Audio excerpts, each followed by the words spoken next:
notamment comment faire pour choisir les crypto-monnaies qui vont permettre de multiplier son investissement par 10, par 20, par 50.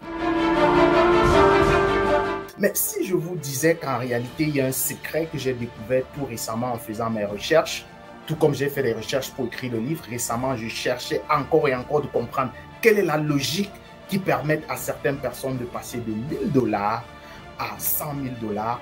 Récemment, on parlait d'un monsieur qui est passé de moins de 10 000 dollars à 20 millions de dollars. Mais comment ils font cela?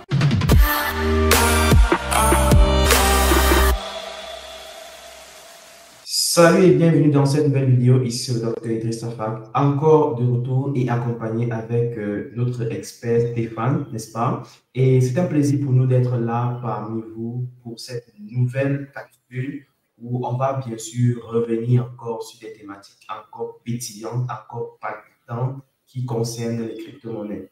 Et pour le compte de cette vidéo, on va parler bien sûr des facteurs qui pourraient réellement nous permettre de pouvoir exploser pendant les bull runs. Comment bien choisir ces cryptos pendant un bull run ou alors pouvoir profiter du bull run. Et je vais tout simplement donner l'occasion ici à Stéphane de se présenter. Salut Stéphane. Bonjour Dr Idriss. Tu t'es réveillé très tôt ce matin. J'espère que tu trouveras la force de conduire ce live. Déjà, félicitations à toi. Ça demande beaucoup de sacrifices, beaucoup d'énergie pour nourrir cette communauté et tu le montres à travers ce que tu fais déjà. Je crois qu'il est quoi, 4 ou 5 heures. Félicitations et allons-y, mettons le gaz. Oui, donc comme on l'a dit tantôt, aujourd'hui on va parler du bull run, on va parler des crypto-monnaies, on va parler des choses qui plaisent à la communauté. Et justement, l'idée principale, c'est de pouvoir dégager les principaux facteurs, n'est-ce pas, du prochain bull run sur les cryptos. Ça, c'est la thématique qu'on a pu retenir pour cette fois-ci. Et justement, tu as dit que tu as préparé pas mal de choses, pas mal de secrets, et je te laisse le soin de nous préciser peut-être ou alors nous donner un peu ton entrée de jeu. Voici une chose très importante à comprendre, docteur, c'est que nous tous, en ce moment, il y a tellement d'euphorie, on parle de bull run, on parle de halvings, et il y a une question fondamentale qui se pose et que presque personne ne répond, notamment comment faire pour choisir les crypto-monnaies qui vont permettre de multiplier son investissement par 10, par 20, par 50. Et autour de bull run, autour de halving, il y a un mythe qui vient à deux niveaux, notamment la première question que les gens se posent, c'est de savoir à quel moment spécifique est-ce qu'il y aura le bull run. Est-ce que ce sera avant le halving? Est-ce que ce sera après le halving? Personne n'arrive à répondre réellement à cette question. Et deuxième question, quels sont les cryptos qui permettront de faire 50x, 20x, 100x, parce qu'on en a vu dans cet écosystème. Personne ne peut répondre avec précision parce que la réalité, c'est qu'on a l'impression que c'est presque un hasard. Mais si je vous disais qu'en réalité, il y a un secret que j'ai découvert tout récemment en faisant mes recherches, tout comme j'ai fait des recherches pour écrire le livre, récemment, je cherchais encore et encore de comprendre quelle est la logique qui permet à certaines personnes de passer de 1000 dollars à 100 000 dollars. Récemment, on parlait d'un monsieur qui est passé de moins de 10 000 dollars à 20 millions de dollars. Mais comment ils font cela? Et docteur, j'ai découvert un secret, une corrélation, j'ai envie de dire presque parfaite, entre les différents bull runs. Il y a quelque chose qui se passe encore et encore. Et je crois que moins de 1% connaissent ce secret. C'est pour ça qu'il y a des gens qui font des gains exceptionnels. C'est pour ça que je demande à des personnes qui regardent ta vidéo en ce moment ou qui vont regarder cette vidéo, peu importe le lieu où ils se trouvent, que je vais révéler ce secret gratuitement. Mais je souhaite que, parce que j'ai pris du temps à le faire, que ces personnes puissent également prendre l'engagement. Je voudrais voir si elles sont déterminées au moins à écouter cette vidéo jusqu'à la fin. Mais en plus, je souhaite qu'elles mettent pause et qu'elles partagent ceci au moins à 5 personnes parce que ce que je vais révéler va aider le maximum au prochain bull run.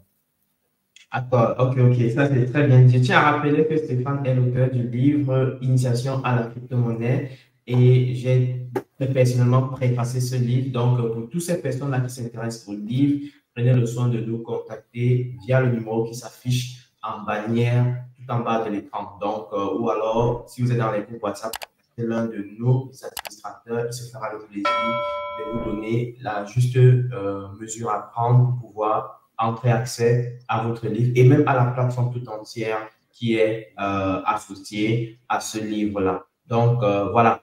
Stéphane a promis de nous partager les secrets. On va essayer d'entrer de fond en comble dans le sujet. Donc, commençons par les choses simples. Tu as parlé tantôt de 2 points essentiels.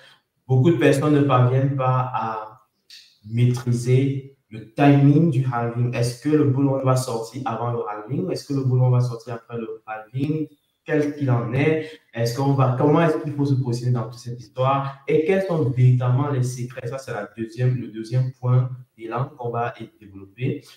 Quels sont les éléments qu'on va véritablement mettre en place? Ou alors, quels sont les facteurs concrets, les facteurs ou dirais-je secrets que tu vas nous partager pour pouvoir bien sûr bien sélectionner. Mais je ne veux pas qu'on arrive là-bas pour le moment. Ce que je voudrais, c'est qu'on commence par le B à bas, OK? On commence par le B à bas. Commençons par peut-être déjà catégoriser. Je crois qu'on avait un peu frôlé le sujet lors de notre première vidéo. Et déjà, pour ceux qui n'ont pas regardé la première vidéo qu'on a faite ensemble, prenez le soin d'aller la regarder pour déjà poser les jalons, poser les bases dans tout ce qu'on est en train d'essayer de faire ici. Et je dirais tout simplement, revenons peut-être d'abord sur les différentes catégories de crypto-monnaies, les grandes catégories. Si on peut revenir un peu, est-ce que tu peux nous reciter les grandes catégories de crypto-monnaies qu'on peut avoir simplement déjà d'entrée de jeu? Ça, c'est une petite entrée de jeu qu'on voudrait mettre en place. Alors, docteur, je pense que vous êtes un médium parce que vous êtes en train d'embrayer sur quelque chose. Peut-être ceux qui comprennent réellement ce live vont comprendre, ou cette vidéo vont comprendre où j'en viens, parce que là, vous touchez un point essentiel du secret. Cependant, il faut savoir qu'en ce qui concerne les familles de crypto-monnaies, on en a plusieurs. La dernière fois, nous avions fait la différence entre un coin et un token. On a dit un coin, c'était une crypto-monnaie native d'une blockchain et un token, c'était une crypto-monnaie qui a été adoptée. Quand je dis adoptée, c'est le fondateur ou celui qui a développé sa crypto n'avait pas les ressources matérielles, financières ou peut-être temps pour pouvoir créer sa propre blockchain et décide d'emprunter une blockchain sur laquelle il va déployer sa crypto. En ce moment, on parle de token. Donc, quand je définis ces deux différentes catégories, on va maintenant voir quelles sont les différentes familles de tokens. On a parlé la dernière fois des tokens utilitaires. On a dit que les tokens utilitaires sont les tokens qui sont produits pour permettre aux gens de pouvoir vendre leurs produits, les tokens avec lesquels les personnes peuvent entrer en possession de ces produits-là. On a parlé des tokens de sécurité qui sont en fait un hybride entre une crypto-monnaie et une action en bourse. Ça veut dire que vous avez une entreprise, vous décidez de la lister en bourse. Cependant, pour permettre aux gens de par le monde de pouvoir bénéficier ou de pouvoir entrer en possession de vos actions, vous la faites sous forme de crypto-monnaie. On appelle cela des tokens sécuritaires. Et aussi, on a parlé de la dernière fois des tokens de gouvernance, d'où on a laissé savoir que ce sont des tokens déployés autour de ce qu'on appelait organismes autonomes décentralisés, c'est-à-dire des organisations qui sont comme des entreprises, mais ne sont pas gérées par une direction exécutive ou centrale, sont gérées par toute la communauté au moyen des votes. Nous avons également parlé de ce qu'on appelle les monnaies numériques de banque centrale ou CBDC en anglais, qui sont des formes de crypto-monnaies créées par des banques centrales, en réalité, pour ne pas laisser la monnaie être décentralisée, pour continuer à la contrôler. On va parler ainsi de l'euro qui est à venir, l'euro numérique, on va parler du dollar numérique, on va parler du e-naira et également du Japon, absolument. Il y a de nombreux projets déjà qui sont autour de ce concept-là. Donc, on va également parler de ce qu'on appelle les meme coins. On va finir par là pour ne pas trop nous étendre. Les meme coins qui sont en réalité des monnaies, des crypto-monnaies qui au départ n'ont aucune utilité. Nous voyons ici le Dogecoin. Nous voyons peut-être au départ, on aurait dit le Shiba Inu, mais aujourd'hui, le Shiba Inu a beaucoup de projets autour. Mais il y a beaucoup de crypto-monnaies, Baby Doge et bien d'autres. Je m'excuse peut-être d'heurter ceux qui ont acheté ces crypto-monnaies-là, mais ce sont des meme coins, ce sont des shitcoins, des coins qui peut-être au départ, pas peut-être qui forcément au départ n'ont pas de projets concrets, sont basés autour d'une communauté enthousiaste et qui parfois font de très beaux potentiels comme le PP Coin, la fameuse grenouille. Et aujourd'hui, il y a beaucoup d'autres coins qui se développent autour de cet écosystème-là. Maintenant, une fois que ceci est dit, docteur, tu vas permettre peut-être que j'embraye sur le sujet d'aujourd'hui parce qu'il y a une question fondamentale que 90% de personnes ne se posent pas. On parle tous de bull run, on parle tous d'halving, mais combien de personnes savent réellement de quoi il s'agit? Alors, qu'est-ce que c'est qu'un bull run de manière concrète? Nous avons là un formateur en trading, il vous dira en termes techniques, mais peut-être en termes simples pour qu'un enfant ou n'importe qui puisse comprendre. Un bull run, c'est tout simplement une période pendant laquelle le cours, si on parle dans le cas des crypto-monnaies, le cours d'une crypto-monnaie ou de l'ensemble des crypto-monnaies ne cesse de croître de manière exponentielle sur une période plus ou moins longue. Ça veut dire que vous avez une crypto-monnaie, par exemple, qui va vous faire des 50%, 100%, 200, 300, 400% et qui ne fera pas forcément la correction le lendemain, qui peut continuer à soutenir cette croissance-là sur quoi? Sur 3 jours, 4 jours, 5 jours, parfois même presque un mois sans qu'il y ait de correction majeure. Une fois que je vous présente le bull run, qu'est-ce que c'est que le halving? Parce que tout le monde est focalisé sur le halving et beaucoup de personnes disent halving sans savoir ce que c'est. Le halving, c'est un phénomène en réalité qui a été défini par le fondateur de la crypto-monnaie mère, à savoir le Bitcoin au moment de sa création. Dans le codage de cette crypto-monnaie, Satoshi Nakamoto a introduit un principe qui fait que chaque 4 années, la quantité de Bitcoin produite par chaque bloc doit être réduite de moitié. Parce qu'on sait que la monnaie a une caractéristique principale, c'est qu'elle est rare. Donc, pour accroître la rareté du Bitcoin dans le temps, Satoshi Nakamoto a produit donc ce concept de codage-là qui fait que chaque 4 ans, la quantité de Bitcoin qui va être ajoutée au Bitcoin en circulation doit être réduite de moitié.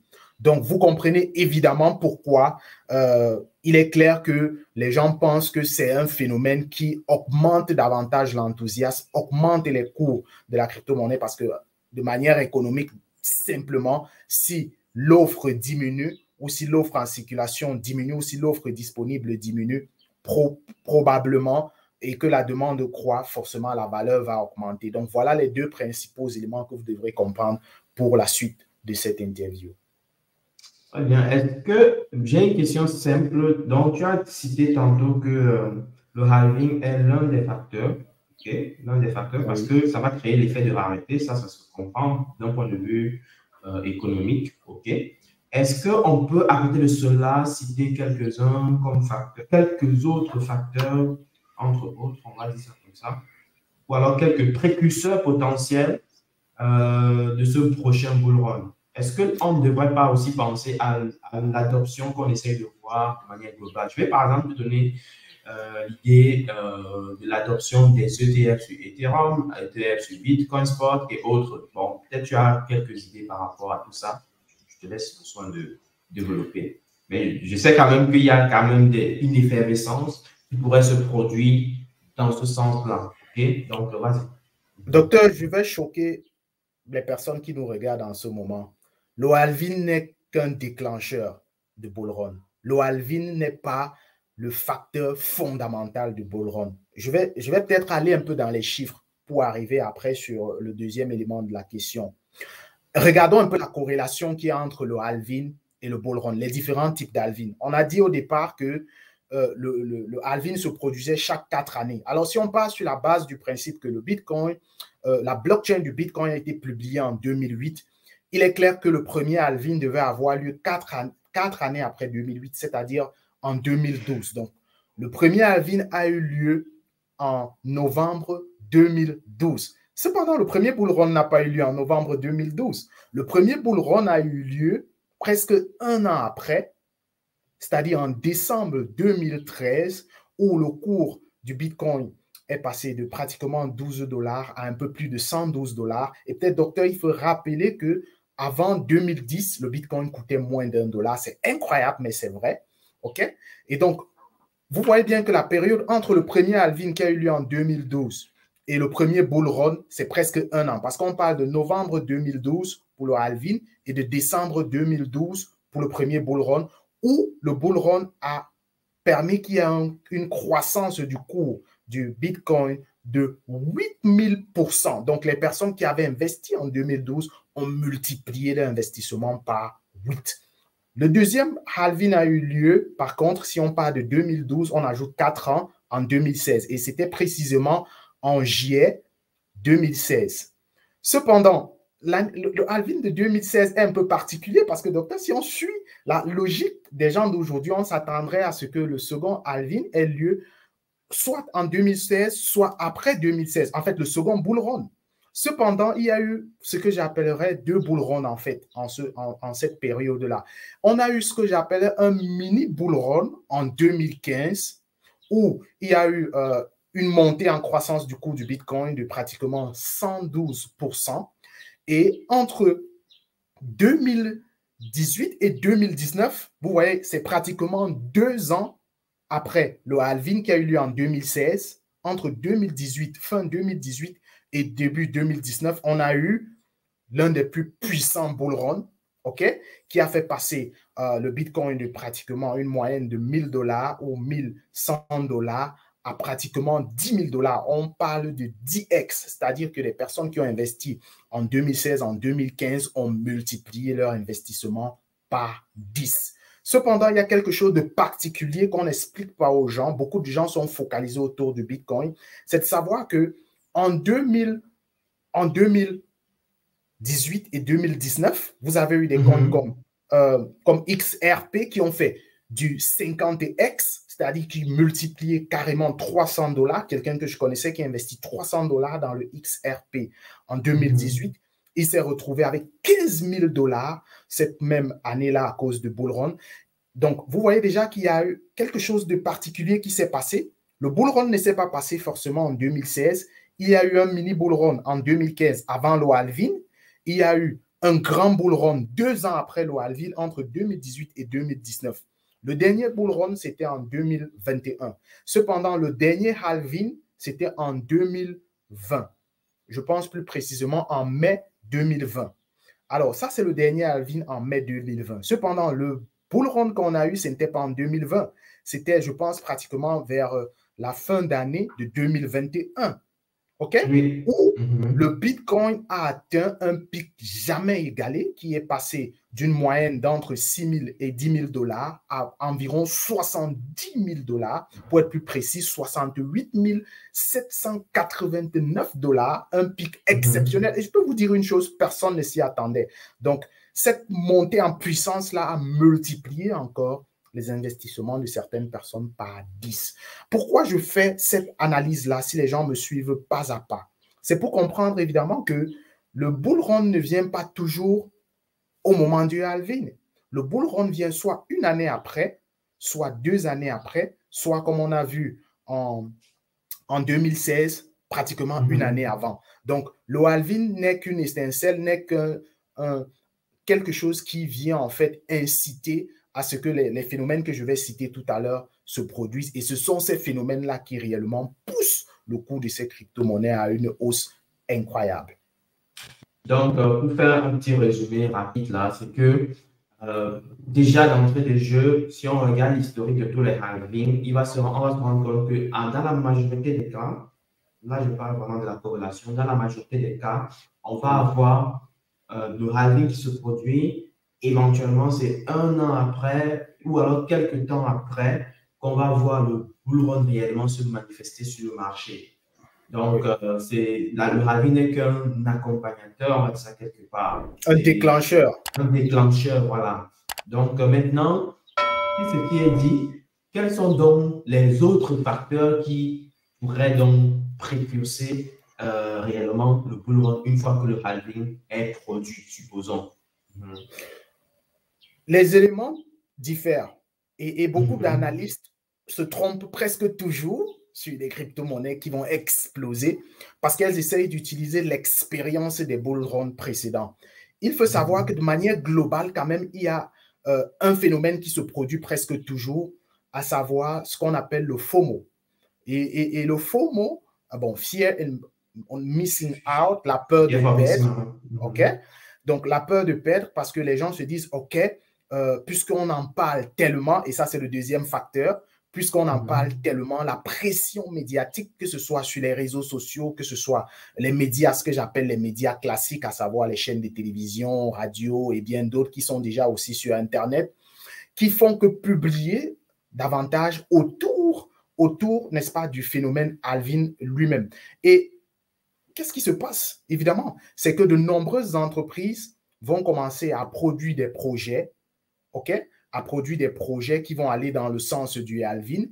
Et de nombreux projets qui existent déjà vont commencer à se mettre à jour ou à développer des stratégies pour prendre avantage de cela.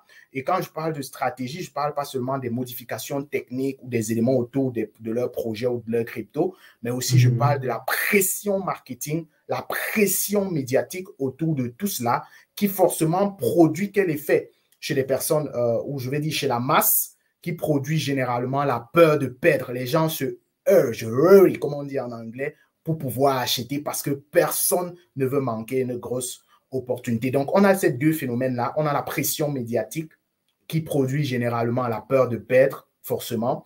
Et aussi, chaque année, il y a des nouvelles tendances parce que quand on parle de pression médiatique, les médias ne parlent pas toujours seulement du halving, mais ils parlent d'un certain nombre de phénomènes qui se produisent derrière le halving et ces phénomènes-là font partie du secret que je vais révéler à la fin. Mais de manière globale, on a le halving qui est le déclencheur, on a la pression médiatique également qui encense le phénomène produit au départ par le fait des halving, mais après on a comme conséquence la peur de perdre qui pousse les gens à passer massivement à l'action.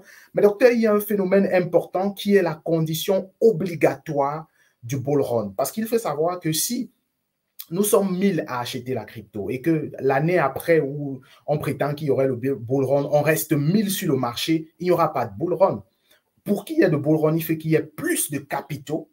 Et pour qu'il y ait plus de capitaux, il y a deux composantes. Soit on va avoir des institutions, à savoir les entreprises, et je viens maintenant à ce que vous avez dit tout à l'heure, les ETF, dans notre contexte actuel, si on parle du bull run qui est à venir entre avril et juin 2024, on parlerait du phénomène d'ETF qui peut être un élément encenseur considérable de ce bull run, parce que les institutions comme BlackRock, qui gèrent des capitaux à hauteur de trillions de dollars, veulent, n'est-ce pas, utiliser les ETF Bitcoin, veulent entrer dans ce secteur d'activité. On a également beaucoup d'entreprises, des hedge funds, qui s'intéressent à ces ETF.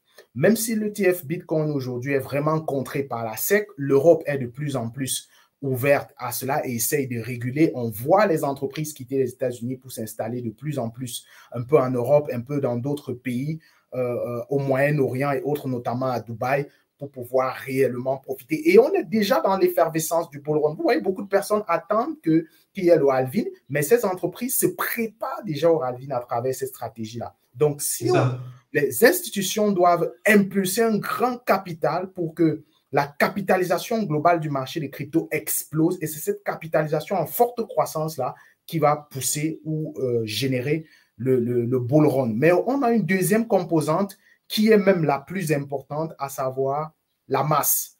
Si la quantité de personnes qui s'intéressent aux cryptos ne croient pas, c'est-à-dire si on ne passe pas par exemple de 30 millions ou de 100 millions à peut-être plus 5 millions ou 10 millions, il n'y aura pas de bull run. Donc, le bull run n'est pas fait juste par des personnes qui sont déjà sur le marché, qui le plus souvent ont déjà acheté et attendent que le cours augmente pour vendre, mais c'est plus fait par ceux qui viennent d'être contaminés, je vais dire ainsi, par le phénomène crypto et qui courent parfois tête baissée pour acheter rapidement afin de prendre avantage de cela. Donc, voilà les autres phénomènes autour du bull run.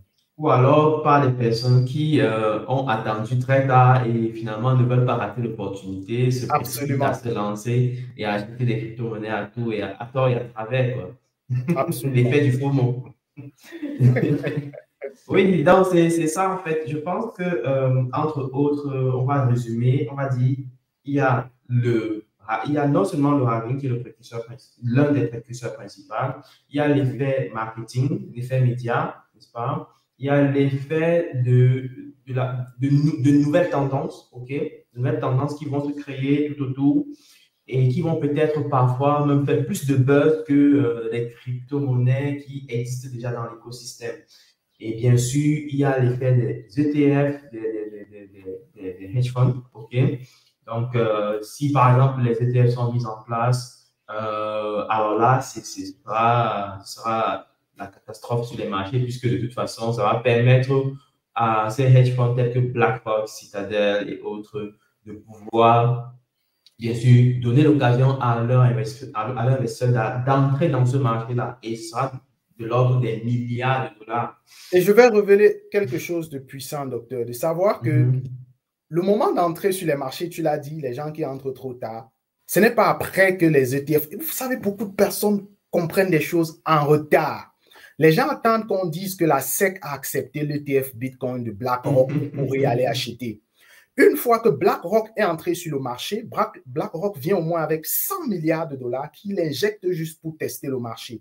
Alors, si quelqu'un peut manipuler le marché à hauteur d'un capital de 100 milliards de dollars, est-ce que toi, qui viens avec ton 100 dollars, tu peux faire le poids? Tu ne peux pas. Alors, si tu veux réellement prendre avantage des 100 milliards de dollars que BlackRock va injecter sur le marché, il va falloir que tu te positionnes avant que la SEC ou tout autre organisme, MiCA en Europe et bien d'autres organismes de par le monde acceptent que ces ETF soient implémentés. Donc, je pense que le moment généralement d'entrer sur les marchés, c'est avant que ces institutions-là entrent. Parce qu'une chose est certaine, et voici une logique simple à comprendre, c'est que ceux qui entrent les premiers prennent avantage de ceux qui viennent après. Et ne soyez pas de ceux que les grosses institutions vont venir plumer.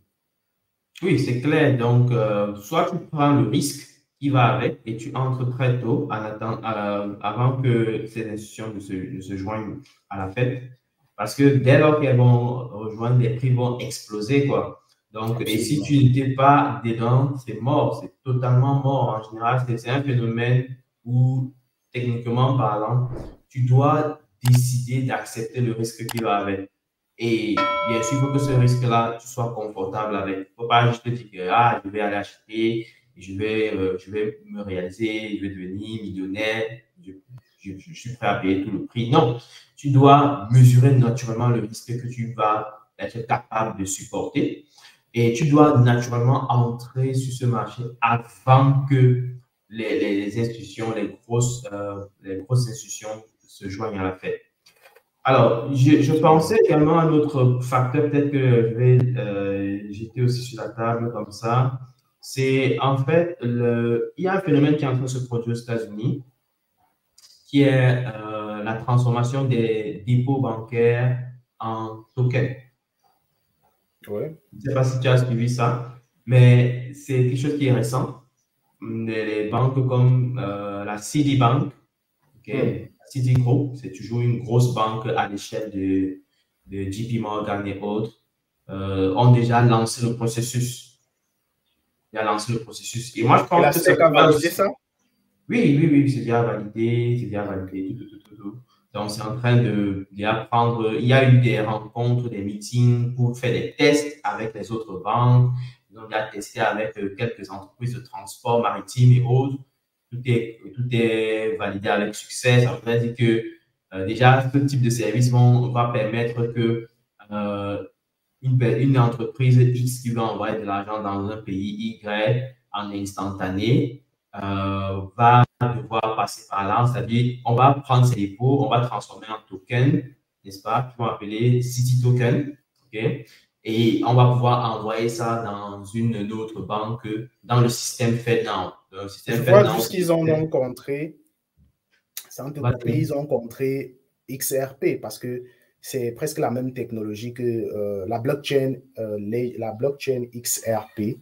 C'est pratiquement toujours une blockchain qui venait pour faciliter justement les transactions parce que tu es un banquier, tu es sans ignorer que quant à ce qui concerne les transactions entre les banques, ça se fait dans ce qu'on appelle les registres qui jusqu'ici sont Tout à euh, fait. Mhm. quelque part manuels, on va dire ainsi. Et en utilisant Mhm. les tokens, ils permettent à ce que, par exemple, on ait plus ces choses qu'on appelle les risques de change ou encore utiliser des instruments comme les crédits documentaires et toutes ces choses qui font en sorte que le commerce international soit lourd, lent et qu'il coûte aux entreprises qui font les transactions à Oui, l'international. absolument. Donc, du coup, ce qui se passe, c'est que, imaginons un seul instant, si on peut évaluer les dépôts bancaires des clients juste commerciaux, donc des entreprises dans ces grosses banques-là, ça, c'est à l'ordre des milliards. Imaginons un seul Des instant. Si milliards. c'est que puisque toutes ces grosses entreprises-là vont devoir se lancer dans le processus, vont emboîter dans le pas, ça voudrait dire que c'est des milliards de dollars, voire des trillions de dollars qui vont être en cours de transaction dans le système, dans le nouveau système FedNow, qui est en réalité en quelque sorte les CBDC des États-Unis, quoi. On va dire ça de manière concrète. Okay? Donc, qui pourrait déjà d'entrée de jeu aussi faciliter ou alors impulser quelque part aussi ce phénomène de bull run qui n'est pas seulement, ou alors une adoption massive, on va dire ça comme ça, une adoption massive des crypto-monnaies et donc du coup va éventuellement, entre autres, contribuer à l'explosion de ce qu'on va voir sur les marchés au bull run. Fait simple. Okay? Bon, ça c'était juste ma petite contribution. Et elle est pertinente, docteur, parce qu'elle rejoint deux éléments. Elle l'impact à deux niveaux. Cette simple innovation-là va jouer à deux niveaux. Au niveau des investisseurs, elle va ramener de nouveaux investisseurs dans le domaine des cryptos. Quand je parle d'investisseurs, je parle d'entreprises, de corporate. Elle va ramener des nouvelles organisations dans le système des cryptos et aussi la masse, les gens qui ont les dépôts bancaires, qui vont être exposés à cela. Et il faut comprendre que la majorité des gens aujourd'hui sont encore réticentes par rapport aux cryptos, mais à voir déjà que leur banque a adopté cela, ça va lever quelque part quelques objections et aider ces personnes peut-être maintenant à aller vers l'information pour comprendre réellement ce que c'est. Déjà, avec l'effet de la concurrence et de ne pas être à la traîne par rapport aux avancées technologiques, toutes les autres banques vont se rejoindre à la danse, ça c'est sûr, donc ça c'est aucun doute. Donc, toutes les banques concurrentes à Citi vont certainement déployer aussi un système pareil. Parce que, imaginons un seul instant que Citi est la seule banque qui permet aux gens de faire des transactions, aux entreprises de faire des transactions rapides d'un pays à un autre pour pouvoir satisfaire leurs clients. Forcément, si les autres clients voient que, bon, chez Citi, c'est correct, ça va vite, mes règlements commerciaux se font très rapidement, je vais perdre des clients si jamais je ne m'adapte pas à la technologie. Donc, forcément, les autres vont suivre le pas. Donc, c'était juste une parenthèse pour rajouter, pour mettre un peu de l'eau au moulin. Donc, on va continuer donc avec les différents facteurs. Donc, on avait parlé de facteurs médiatiques, on avait parlé de facteurs, des facteurs marketing, on avait parlé bien sûr du FOMO. Et est-ce qu'il y a autre chose qu'on peut rajouter tantôt à tout ce qu'on a pu je vais peut-être résumer, parce qu'on a parlé globalement, on a expliqué, et parfois les gens se perdent. Le premier facteur, je préfère positionner ça ainsi pour que la mémorisation soit facile. Le déclencheur, généralement, du bull run, c'est le halving. Maintenant, l'élément qui vient encenser ce déclencheur-là, c'est la pression médiatique. On a des contenus viraux sur les réseaux sociaux et autres. Et après, tu viens de parler de l'un de ces phénomènes, les entreprises qui commencent à innover pour prendre avantage. Mais il faut bien savoir que c'est avant. Donc, voilà les trois déjà. On a parlé du halving, on a parlé de la masse médiatique, on a parlé de l'innovation des entreprises.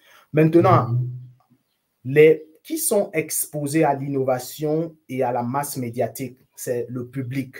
Et qu'est-ce que fait le public? Le public vient avec la peur de perdre, le FOMO, qui est le quatrième facteur. Le FOMO.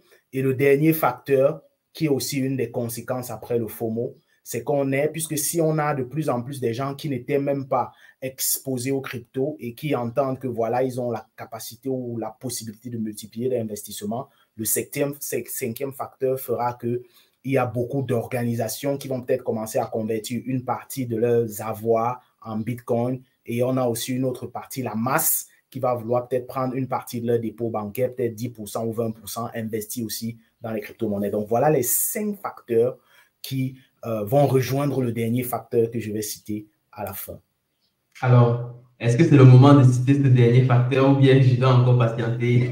S'il n'y a plus de questions. S'il n'y a plus de questions. En réalité, moi, j'aimerais quand même qu'on fasse quelque chose d'important parce que avant peut-être d'entrer dans ce facteur, j'aimerais qu'on essaye de donner quand même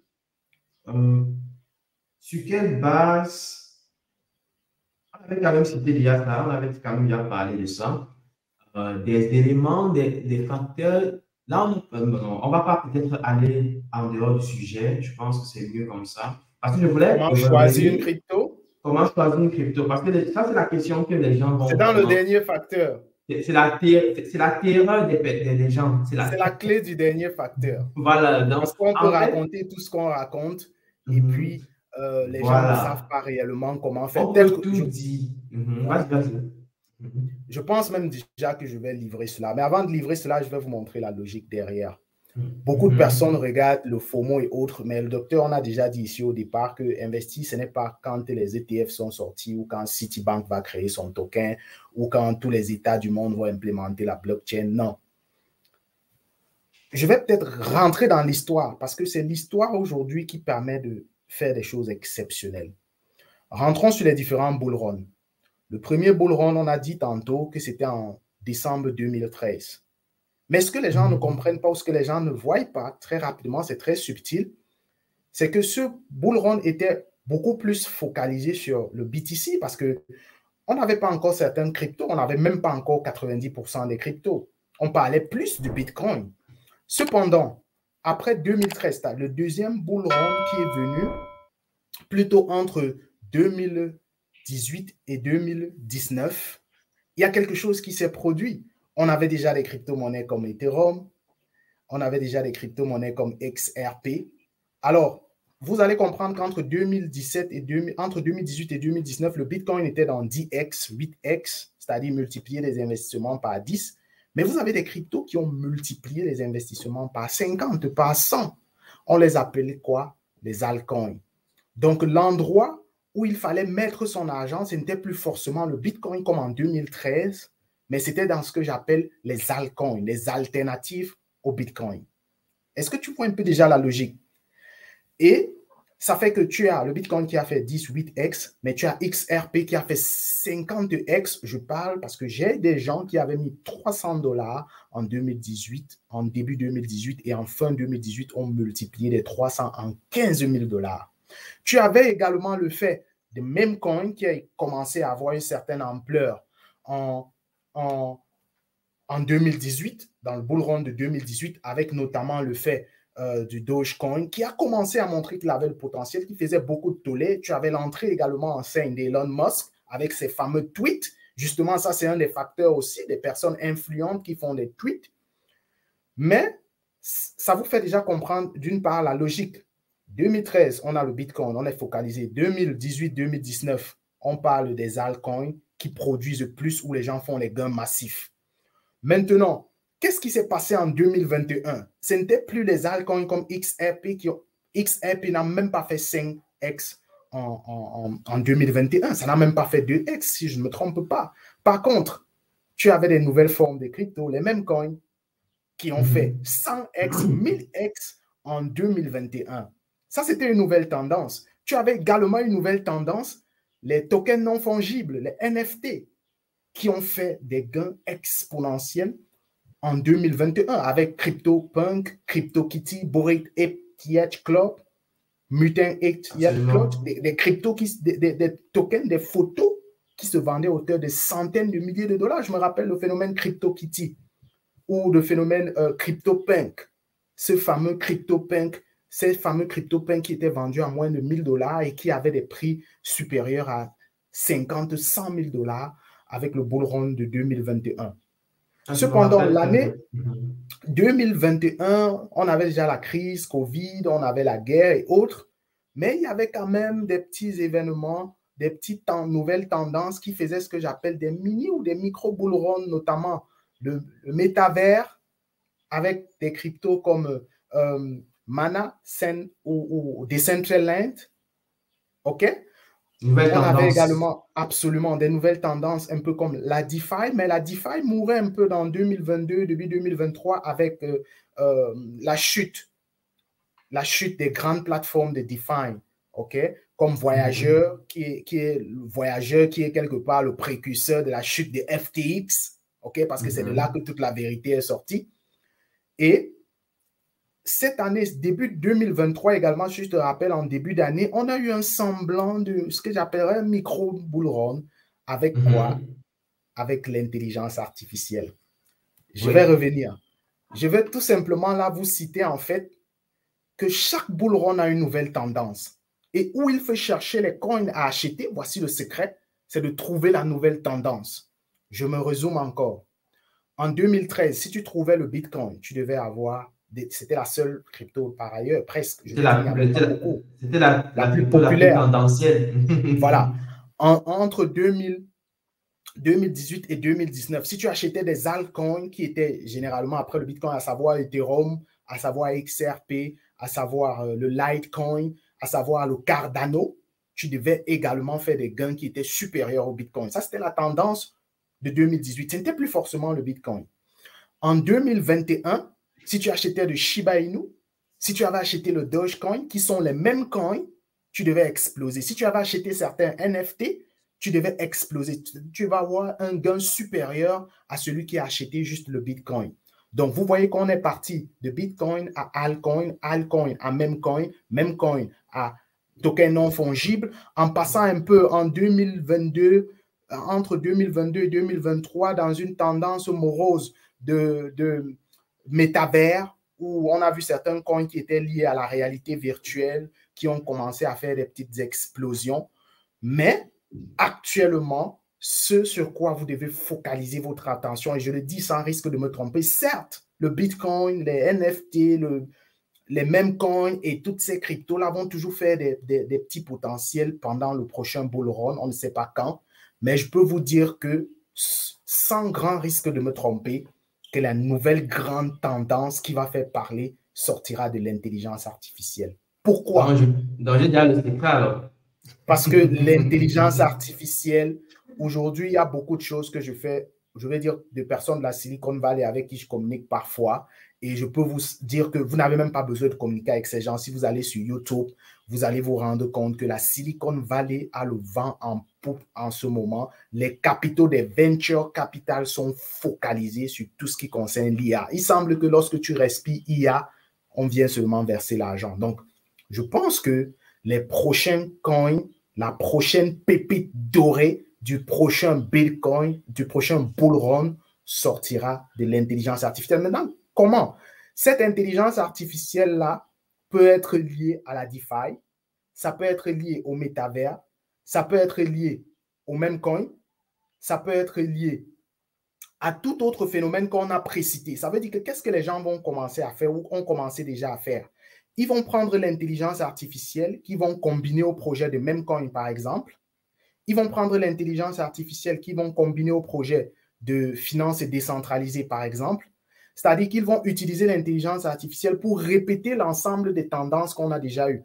Toujours est-il que les investisseurs, ceux qui bougent des vrais capitaux, ne mettront plus leur argent juste dans des projets qui sont juste Memecoin ou juste DeFi ou ceci. Elles sont de plus en plus attirées par l'intelligence artificielle. Voilà le secret que je vous révèle gratuitement. Donc, si vous voulez investir maintenant, suivant les conseils peut-être qui viendront dans d'autres vidéos où le docteur a l'habitude de vous dire, de vous donner, de mettre votre argent en fonction de votre appétence au risque et en fonction de manière vraiment mesurée, sachez que la classe des coins dans laquelle je pense que vous devrez mettre plus de 50% de vos capitaux, c'est la classe de coins qui appartient à l'intelligence artificielle. Est-ce que ça veut dire que c'est une coin spécifique? Non.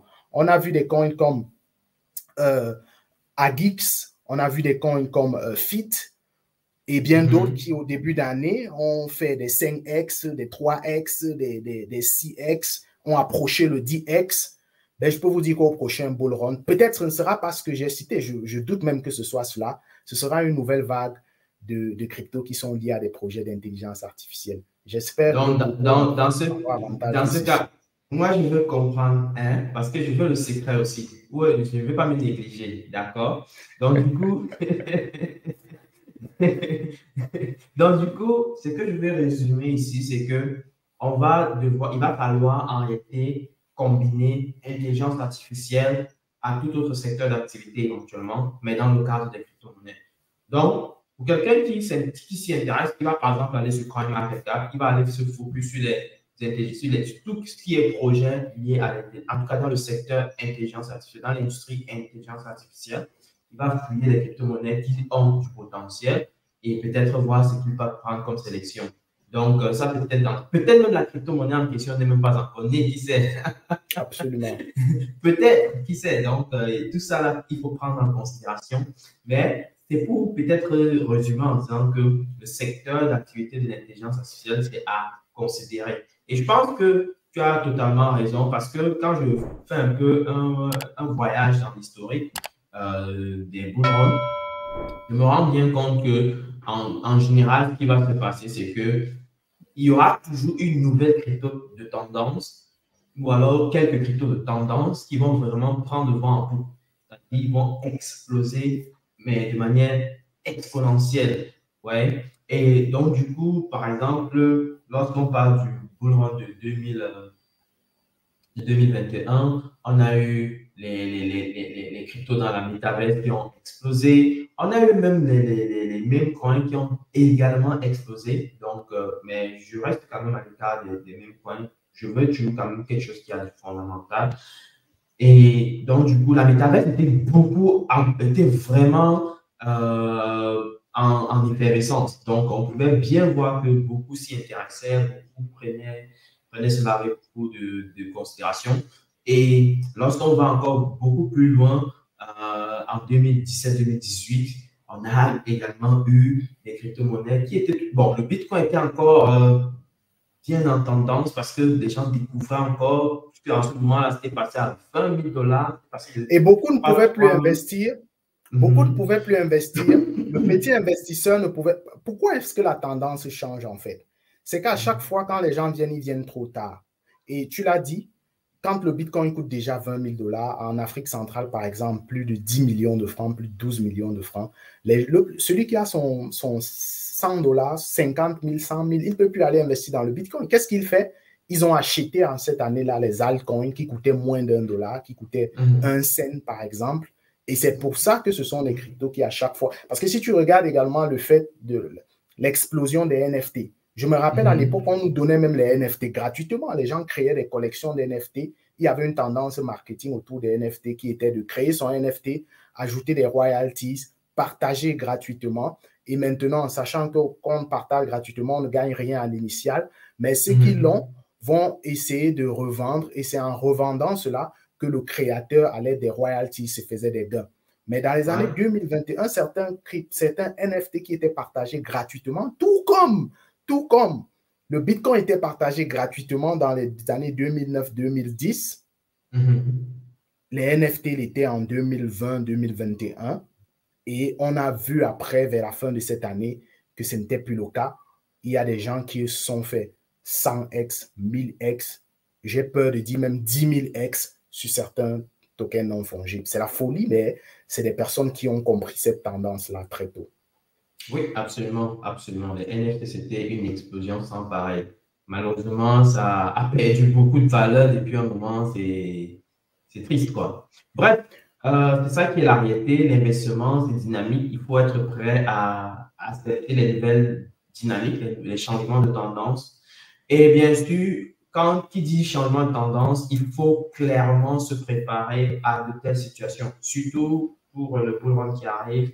Je pense qu'une chose, c'est de pouvoir au moins avoir de l'argent de côté pour pouvoir éventuellement patienter, observer qu'est-ce qui va passer comme tendance potentielle sur le marché pour pouvoir se lancer. Ne pas juste se précipiter. C'est vrai, déjà se lancer dans d'autres cryptos éventuellement que tu as déjà analysé, qui ont déjà du bon potentiel. Mais à côté de ça, à prévoir de l'argent de côté pour pouvoir également prendre avantage de la tendance qui va se prononcer pendant ce moment-là. Parce que c'est parfois pendant le moment chaud du bull run, tu vois, que les choses, au moment où tu as déjà investi partout, tu attends que les choses commencent à être bien chaudes. Et les pics, les gens pensent souvent que lorsque 1000x se fait ou 100x se fait, c'est en 10 jours.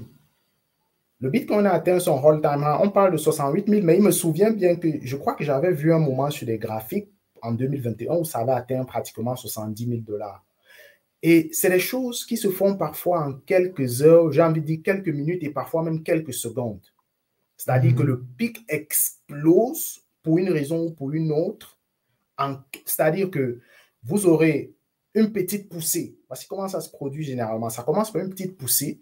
Après, peut-être l'équipe marketing sait comment utiliser cette poussée-là. Les relations publiques, les médias commencent à en parler, CNBC parle. Et peut-être qu'il y ait quelqu'un comme Elon Musk qui fait un tweet. C'est où il y a l'explosion. Et généralement, ceux qui comprennent que, et ça c'est une leçon que j'ai appris avec beaucoup de douleur, ça ne monte jamais indéfinitivement. Il faut toujours savoir quand sortir. Même si tu es sorti, tu as fait seulement 5x et que ça fait après 50x, je vais dire, même si tu as multiplié ton investissement juste par 5 et qu'après c'est resté fait fois 100, c'est mieux d'avoir fait fois 5 que d'être resté et de vouloir encore et encore voir ton investissement aller fois 100 et revenir à moins que ce que tu avais mis. Ça fait très mal. À gourmandise. Being greedy. Absolument. Absolument. Oui, c'est ça, en fait, c'est ça. Je pense qu'il faut savoir reconnaître en quel moment est-ce que tu es rassasié sur le marché, oui. À quel moment tu dois sortir. C'est très, très important. Et malheureusement, je sais qu'il y en a qui vont encore tomber dans le piège, vont véritablement tomber dans ce piège-là qui est que je veux quand même, ça va atteindre tel niveau, je récupère mon profit, ainsi de suite, ainsi de suite. Non, récupère ton profit là tout de suite et puis tu disparais. Si tu sens que tu as bien atteint un bon niveau, accepte-le comme ça. Tu ne vas pas pouvoir réaliser toute la performance du marché, c'est impossible, ok? Bref, donc je pense qu'on a fait quand même le tour. Est-ce qu'il y a un dernier mot, un dernier message que tu voudrais laisser comme ça à la communauté pour qu'on clôture cette capsule? Docteur, comme je fais toujours, je regarde ma caméra et je dis ceci aux gens. Tu le sais, tu me connais très bien. Même dans la communauté, je me prononce très rarement sur ce qui concerne les coins, bien que j'ai pu écrire un livre. Mais si je dois faire comprendre quelque chose d'important aux gens, c'est que dans la vie, on ne réussit pas à atteindre un certain niveau exceptionnellement différent que ce qu'on a ou ce qu'on est ou ce qu'on est aujourd'hui, on vit aujourd'hui en restant pareil. Il faut essayer d'avoir la connaissance. Mais en plus, lorsque vous recevez une vidéo comme celle-ci, où nous nous sommes levés, nous n'avons pas pratiquement dormi, où nous levons très tôt pour vous produire ce genre de contenu, ne gardez pas ça pour vous. Partagez. Nous voyons les gens partager quotidiennement des choses non-sens qui vous distraient, qui ne mettent rien dans vos poches. Mais comment est-ce qu'en partageant ceci, tu amplifies ta capacité à pouvoir trouver le prochain coin? Vous savez, les lois de la nature sont un genre. C'est de savoir que quand tu partages cette vidéo, tu es en train d'exprimer ta gratitude. Ce que nous faisons là, les gens créent souvent des petits programmes pour vous vendre juste le secret que nous venons de révéler là à $100, $500, $1000. Mais nous le faisons gratuitement. Alors, ne nous demandons pas de partager parce que ça va nous permettre d'avoir les vues. On n'en a que foutre. Excusez-moi d'être direct. C'est tout simplement parce que notre but fondamental, c'est d'aider le maximum de personnes à avoir l'information et éviter de se faire arnaquer. Parce qu'une chose qu'on a oublié de dire, c'est que chaque bull run vient également avec une explosion d'arnaque. Voilà.